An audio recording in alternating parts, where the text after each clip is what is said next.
Merci d'être fidèle au programme d'ITV. Bonsoir à toutes et à tous. Bienvenue dans le 1945 à la une de l'actualité. Le recouvrement fiscal, la grande faiblesse de la Direction générale des impôts et domaines. Sur les 6 millions de contribuables que compte le Sénégal, moins d'1 million contribuent. Des chiffres avancés par la DGID lors de la journée de réflexion et d'évaluation du plan Yatal qui devrait permettre d'élargir l'assiette fiscale. Le compte-rendu de cette journée à suivre dans ce journal. Tivaouane célèbre le Gamou après 2 ans de pause due à la Covid-19 et à 3 jours de l'événement. La gendarmerie nationale se mobilise et elle a établi un plan de circulation pour faciliter le déplacement des populations. Moto Jakarta et camions gros porteurs pas autorisés à circuler. Et parlant de circulation, livraison des travaux du bus rapide transit en décembre, beaucoup de Sénégalais doutent de la faisabilité. Dans ce journal, il raconte le calvaire causé par ces travaux lancés depuis 28 octobre 2019. Et en fin d'édition, nous irons à Bignona, dans le village de Mahmouda Djola, pour la rubrique découverte. Ce soir, ce sera avec Hassan Ba. Voilà pour les titres, tout de suite les développements.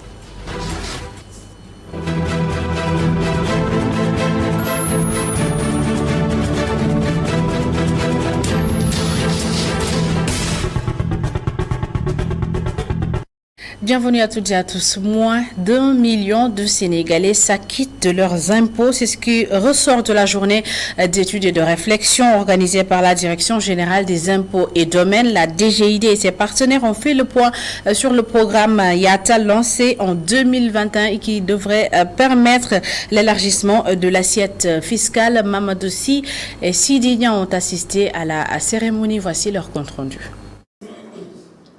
Le déficit de mobilisation des ressources fiscales est un constat bien réel. Les recouvrements sont faibles. Les recettes tournent autour de 260 milliards. La DGID et ses partenaires font le point sur le programme Yatal. Ce qu'il faudra faire, c'est élargir davantage l'assiette fiscale, fiscaliser les secteurs productifs et qui n'apportent pas beaucoup à l'État. Secteur foncier, secteur agricole, secteur bancaire, relativement, n'est-ce pas? Secteur minier. Et c'est des problématiques classiques. Pour le Forum civil, la rationalisation des ressources collectées est un élément important dans la mobilisation des ressources. Une évaluation du plan Yatal est recommandée. C'est l'occasion pour nous, en tant qu'organisation de la société civile, de demander à la DGID qu'une évaluation soit effectuée du plan Yatal pour qu'on puisse savoir quelles contributions nous pourrons apporter pour inciter les populations à la mobilisation des ressources. Face à la faible contribution des citoyens et des entreprises à la mobilisation des ressources fiscales, pour les membres de l'International Budget Partnership, il faut tout mettre en œuvre afin de développer la culture et l'information fiscale. Les citoyens également comprennent en quoi les ressources qui sont mobilisées sur l'activité économique qu'ils mènent servent à son développement en tant que personne et à son épanouissement en tant que personne. C'est une question qu'il faut également prendre à bras le corps. Et c'est tout l'enjeu de l'information budgétaire, de la participation citoyenne, mais également de la redevabilité. Au sortir de ces échanges, un document sera conçu. Il va retracer l'ensemble des questions sur lesquelles les réflexions ont été menées, redynamiser la mobilisation des ressources fiscales, restant parés pour les acteurs. Mamadou Sy, Gamou 2022 jour J-3, la gendarmerie nationale se mobilise. Elle a établi un plan de circulation vers Tivaouane. Les motos Jakarta et les camions gros porteurs ne sont pas autorisés à circuler sur les grandes artères. Pour plus de détails, écoutons le capitaine Tcheyassine Dao, chargé de l'expédition des affaires courantes de la brigade de Thiès. Pour cette édition 2022, ce plan entre en vigueur le 5 octobre 2022 à 07h. Et prend fin le 10 octobre 2022 à 12h. Le plan se présente comme suit. Nous avons Tivaouane au centre. 5 grands axes nous permettent de s'y rendre. Il s'agit de la route nationale numéro 2, de la route nationale numéro 3, des autoroutes de l'Avenir et Ila Touba, de la RD 702 et de la RD 708. Pour les pèlerins venant de Dakar et environ, ils ont la possibilité de prendre la RN2 à partir de Sébikotane en passant par Pout, Thiès pour rallier Tivaouane. Ils peuvent aussi prendre les autoroutes de l'Avenir et Ila Touba avec 2 possibilités de sortie. La première sur la route de Sindia à Thiès pour rallier la RN2 et aller à Tivaouane. Comme ils peuvent prendre le prolongement des autoroutes Ila Touba jusqu'à la sortie de Touba Toul, prendre la RD 708 pour aller à Tivaouane. Ils ont aussi la possibilité d'emprunter les anciennes routes des Niayes jusqu'à Notogouy Diama pour tourner à droite jusqu'à Pambal, aller à Tivaouane. Comme ils peuvent continuer jusqu'à Mboro pour prendre la RD 702, aller directement sur Tivaouane. Pour les fidèles venant de Tamba, Kaolack et Fatick, ils ont la possibilité d'emprunter la route nationale numéro 3 en passant par Bambey jusqu'à Khombol pour rejoindre la RD 708 et aller à Tivaouane. Pour garantir la sécurité des usagers et assurer la fluidité de la circulation, la Gendarmerie nationale a mis en place un important dispositif de jalonnement le long des axes routiers menant vers Tivaouane, mais aussi de régulation, notamment sur la RN2 à hauteur du kilomètre 50 et à la fin de la voie de contournement nord de Thiès sur la RN2.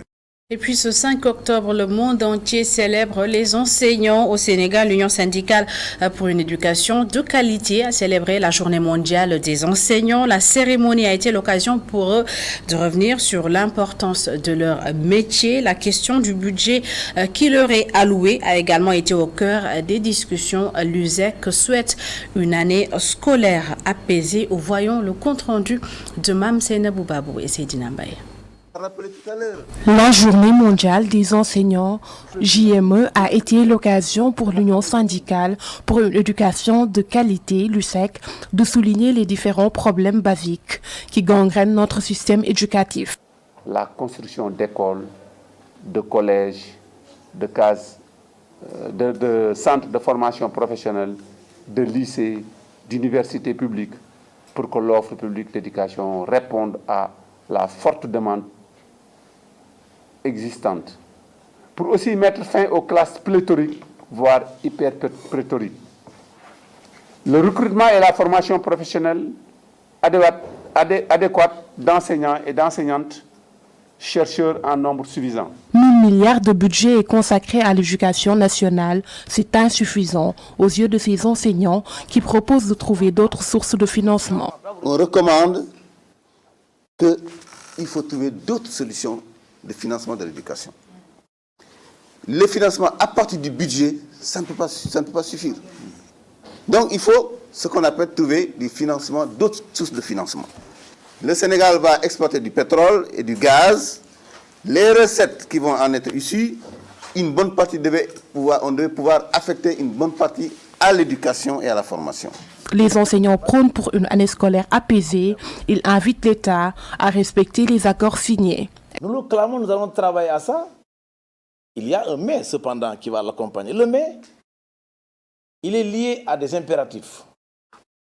De la même manière que nous, enseignants, nous, syndicats d'enseignants, nous allons travailler à ce que nos camarades dans les classes soient efficaces, performants, réguliers, respectueux de la déontologie, de la morale professionnelle, mais également de l'autorité scolaire.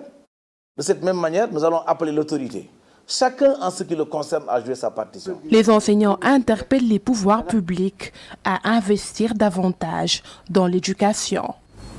Une année scolaire sans perturbation, c'est ce que souhaite également la coalition des organisations en synergie pour la défense de l'école publique. La COSYDEP avait initié durant les grandes vacances un concept dénommé Nos vacances pour l'école pour permettre à tous les acteurs de l'éducation d'échanger dans le but d'aller vers une année scolaire apaisée. La campagne Nos vacances pour l'école a été clôturée hier. Voici le compte-rendu d'Aliou Sow et Sidignan.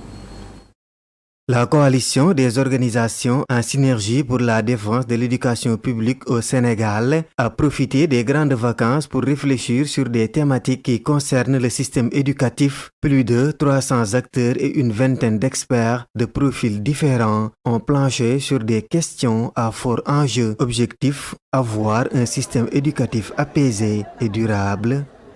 Conscient qu'il nous faut aujourd'hui travailler à avoir un système éducatif qui soit apaisé mais dans la durée. Et ça, nous avons compris qu'il y a eu des efforts qui ont été faits en direction, par exemple, de la question enseignante. Et donc le reste, c'est que nous tous, que nous puissions être dans des dispositions d'écoute, mais d'une écoute plurielle, en nous disant que nous sommes différents, nous avons des rôles différents, mais nous devons demeurer complémentaires. Parmi les mots de l'école sénégalaise, la violence, le professeur Djibi Diakhaté évoque les jalons à poser pour corriger définitivement cette anomalie. Revoir les contenus de nos enseignements. Avant, on faisait des cours de morale. C'est important que l'école charrie nos propres valeurs, que l'école charrie nos propres réalités. La deuxième chose qui me semble importante, c'est qu'il faut que les parents soient beaucoup plus présents dans le fonctionnement de l'école. C'est revoir les modèles. Alors, il faut faire attention. Ce qui se passe à l'Assemblée nationale, lorsque des gens brûlent, cassent, etc., je crois que c'est le meilleur exemple que l'on peut donner aux élèves pour que la fin de l'année, les élèves n'ont pas de micro à casser, n'ont pas de caisse à prendre, mais ils vont déchirer leurs blouses, ils vont casser les tablements. Avec la situation qui prévaut, le concept Ubitaï Djangataï ne peut pas être effectif sur toute l'étendue du territoire national. On ne peut pas faire du Ubitaï Djangataï sur l'étendue du territoire, ça c'est clair, c'est évident. Mais notre appel, c'est que partout où c'est possible de le faire, il faut réaliser Ubitaï Djangataï. Et il y a des écoles, je sais, qui peuvent faire et réussir Ubitaï Djangataï et qui l'avaient réussi dans le passé. Notre appel, c'est de demander aux maires de pouvoir accompagner les écoles par rapport à la dotation en fourniture, pour les enfants et pour les enseignants. La COSYDEP souhaite un système éducatif apaisé qui dure. Sur ce, elle met en avant la problématique des performances scolaires, la question émergente avec le numérique et les médias, l'équité et le dialogue social. Aliou Sowe, à quelques heures de la rentrée scolaire, nos équipes ont fait un tour dans certains établissements de Dakar. Constat, toutes les conditions ne sont pas réunies pour la reprise des cours dans ces établissements visités. Plusieurs de leurs salles de classe ne sont pas encore en mesure d'accueillir les élèves. Suivant le reportage d'Amidjou Fesseydina Mbaye. Des boues noirâtres, de l'herbe dans les coins des salles. De l'herbe dans les coins, des salles de classe toujours fermées, le bureau du directeur en pleine réhabilitation. Nous sommes à l'école élémentaire, le Manguier. Une situation qui ne rime point avec le concept Ubitaï Djangataï. Cap sur l'école élémentaire de Colobane, la situation est quasiment la même. Des tas d'ordures incendiées par les agents de la municipalité. Yanene Keita Ndiaye, la directrice, assure que tout sera prêt à l'ouverture. Nous avons déjà essayé de rendre les lieux propres pour pouvoir accueillir les élèves le jeudi 6 octobre. Parce que depuis lors, on essaie de s'atteler à la tâche pour pouvoir terminer à temps. À la sortie, nous apercevons l'école élémentaire Omar Ben Khattab Dia de Fass. Ici, le décor est largement différent des précédents, grâce à ce gardien qui assure la propreté. Si vous voyez que l'école est si propre, c'est parce que nous entretenons l'école tous les jours. Je n'ai pas besoin d'attendre l'équipe de la municipalité pour faire ce que j'ai à faire, pour entretenir l'école. Non, non. Moi, je suis un citadin, je suis un habitant de la cité. Donc, je dois participer à faire de ces enfants des hommes de demain. Le concept Ubitaï Djangataï risque d'être compromis cette année à cause des inondations. Malgré tout, les autorités donnent des assurances et espèrent un début d'année scolaire dans les délais. On vous en parlait hier dans nos éditions. Les travaux du BRT seront livrés fin décembre. Une annonce du ministre des Infrastructures, des Transports terrestres et du désenclavement. En attendant la fin de ces travaux, les populations continuent d'en subir les désagréments. Comment ont-ils accueilli la nouvelle réponse dans ce reportage d'Amatou Paris? Dans le milieu depuis plus de 4 décennies, ce taximan est au chômage désormais, faute de véhicules. Les nombreux travaux dans la capitale occasionnant de bouchons partout ont fini par lui faire perdre son gagne-pain lâche de la mer. L'annonce de la fin des travaux du BRT en décembre prochain par le ministre des Transports le laisse plutôt sceptique. Pour lui, les travaux ont accusé un tel retard qu'il est impossible, voire chimérique, de les livrer en si peu de temps. Nous attendons que cette déclaration soit suivie d'effets, mais à vrai dire, je ne crois pas à cette annonce. Il reste peu de temps et le rythme d'avancement des travaux est lent. L'échéance ne peut être respectée. Le pire, déplore le sexagénaire, c'est qu'il n'y a eu aucune mesure d'accompagnement pour soulager les usagers. Il y a un grand cratère creusé près des habitations, entraînant la section d'un canal d'eau usée. L'odeur est fétide et insupportable.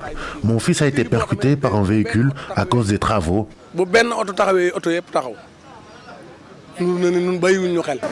Cet autre taximan abonde dans le même sens. Il parle de déclarations politiques pour apaiser les esprits. C'est impossible. Il reste encore beaucoup de choses à réaliser. Sur le rythme des travaux, je pense qu'on aurait pu y aller progressivement, étape par étape, et éviter les désagréments partout dans la ville.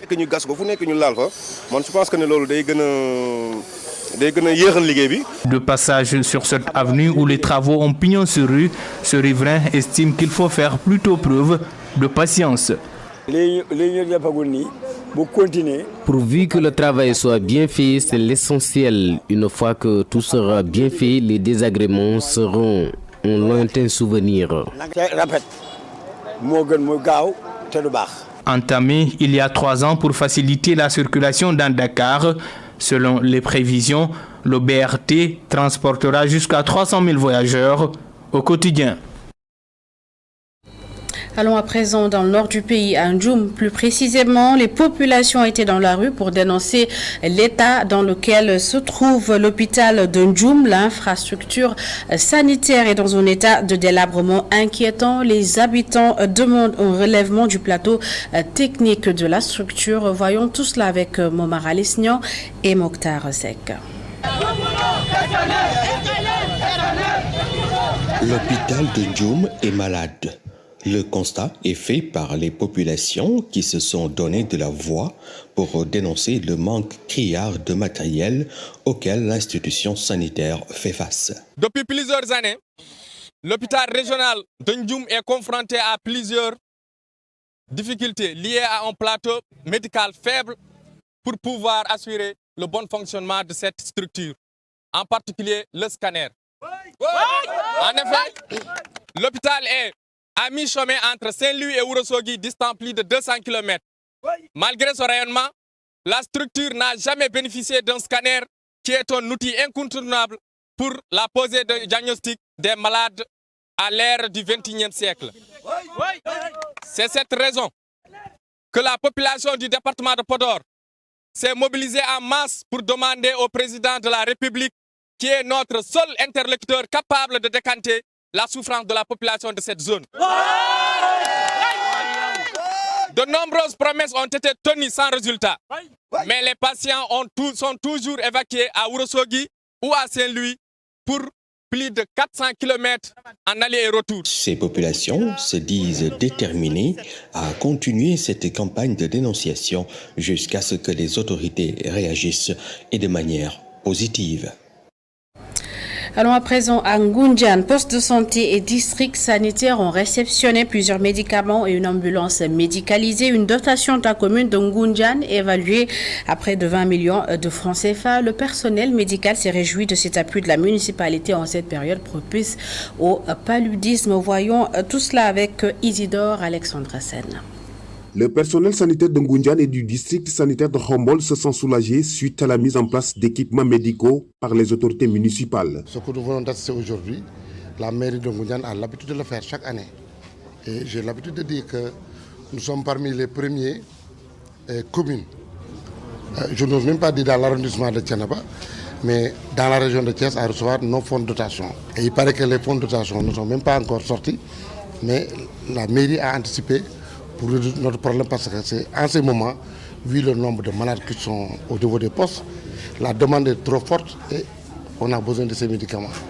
Donc on peut dire que les médicaments viennent au moment opportun et la mairie d'habitude a l'habitude de faire chaque année un peu plus. Une ambulance, des médicaments entre autres matériels, la commune de Ngoundiane a sorti plus de 10 millions de francs CFA pour doter les structures sanitaires de logistique alors que les fonds de dotation destinés aux collectivités territoriales ne sont pas encore disponibles. Nous venons de procéder à la remise symbolique d'une dotation en médicaments d'une valeur de 7 millions qui a été précédée par une subvention à hauteur de 5 millions due aux 5 postes de santé de la commune de Ngoundiane. Mais aussi suivi de 2 autres remises. L'une est adressée au district de Khombol d'une valeur de 2 millions pour des travaux qui sont en train d'être réalisés là-bas. Et l'autre, c'est une modique somme, une motivation qu'on a donnée à l'ICP Camara, qui était l'ICP de Ngoundiane Centre, qui, après avoir pris sa retraite, a fait 9 mois supplémentaires avec nous en attendant d'avoir son remplaçant. Cette cérémonie de réception d'équipements médicaux a été suivie d'une autre de dotation de fournitures scolaires estimée à 15 millions de francs CFA pour toutes les écoles de Ngoundiane.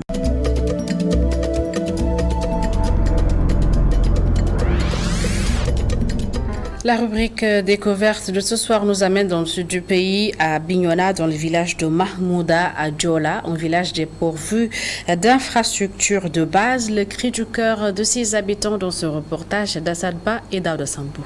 Mahmouda, ce village du Nord-Ouest, à quelques encablures de la frontière gambienne, est considéré comme le 5e quartier de Moulomp, une localité d'Iblouf, distante d'une centaine de kilomètres. Ces 2 villages sont liés par des liens de parenté depuis plusieurs générations et les populations entretiennent d'excellentes relations. Ce qui lie Mahmouda à Moulomp, c'est d'abord les liens de parenté. Les liens de parenté, tout ce qui se passe à Moulomp ou bien tout ce qui se passe à Mahmouda, tous les Moulompins sont au courant et ils viennent vraiment participer à ces activités-là. Activités culturelles comme activités économiques. Donc vraiment, c'est des relations intimes. Et d'ailleurs, on nous appelle même le 5e quartier de Moulomp. Donc c'est pour vous dire que tout ce qui se passe à Moulomp, Mahmouda est au courant. Et tout ce qui se passe ici, Moulomp est au courant. Donc c'est des échanges d'idées. C'est des échanges d'idées que nous formulons entre nous. Beaucoup d'activités culturelles de Mahmouda sont délocalisées à Moulomp du fait des relations entre ces 2 localités, malgré la longue distance qui les sépare. Nous venons de célébrer notre circoncision en 2016 à Moulomp, parce que nos origines c'est Moulomp. Donc nous avons fait notre circoncision en 2016 à Moulomp.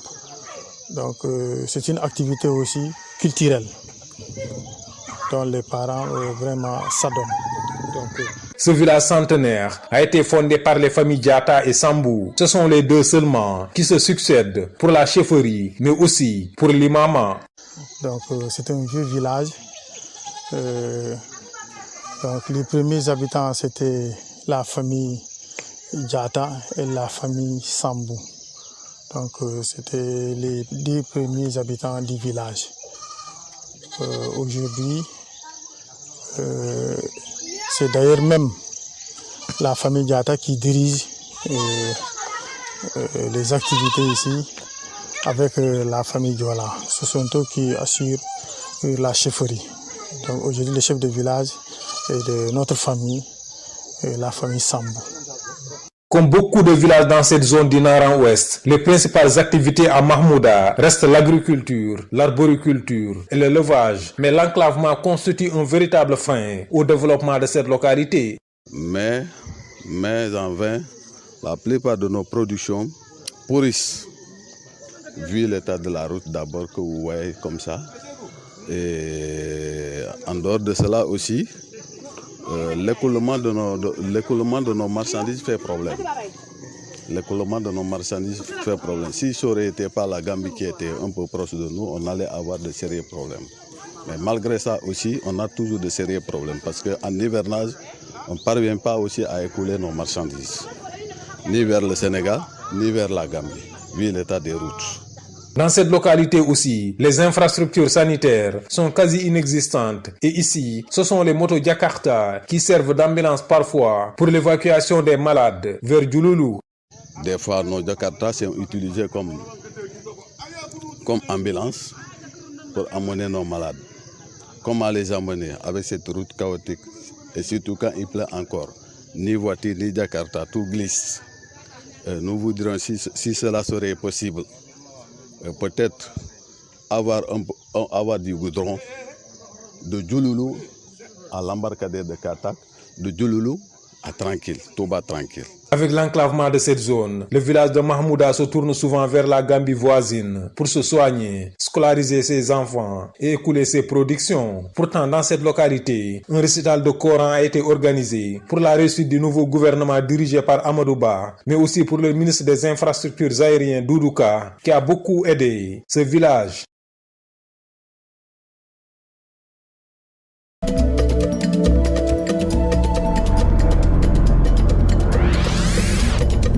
Et c'est la fin de cette édition. Merci à toutes et à tous de l'avoir suivi. Merci de votre fidélité. L'info continue sur notre site internet, le www.media.sn. Bonne suite des programmes.